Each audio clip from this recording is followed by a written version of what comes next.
বন্ধুরা, এভাবে একদিন তোমরা ভেন্ডি চচ্চড়ি করে খেয়ে দেখো।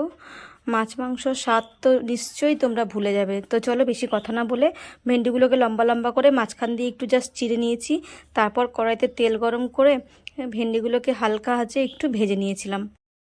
তারপর কড়াইতে তেল দিয়ে ওই তেলের মধ্যে শুকনো লঙ্কা, কালো জিরা ফোড়ন দিয়ে পেঁয়াজ, সামান্য কয়েকটা পেঁয়াজ টুকরো টুকরো করে কেটে একটু নাড়াচাড়া করে নিলাম। তারপর ওই তেলের মধ্যে দিয়েছি আদা, লঙ্কা, রসুন পেস্ট দিয়ে আবারও ভালো মতো কষিয়ে লবণ হলুদ দিয়ে একটু কষিয়ে নিলাম মশলাটাকে। টমেটো যেহেতু ছিল না তাই একটু টমেটো সস দিয়েছি। তারপর ভালো মতো যেই কষানো হয়ে গেছে তখন ভেন্ডিগুলোকে দিয়ে নাড়াচাড়া করে জল দিয়ে দিয়েছি। আর স্বাদ মতো দিয়েছি একটু চিনি। তো জল শুকিয়ে গেলে সেদ্ধ যেই হয়ে গেছে তখন নামিয়ে নিয়েছি। তো নামানোর আগে দিয়েছিলাম একটু গরম মশলা। তো ভিডিওটা কেমন হয়েছে তোমরা কিন্তু অবশ্যই আমাকে কমেন্টস করে জানাবে। আমরা তো খুব ভালো খেয়েছি। টাটা।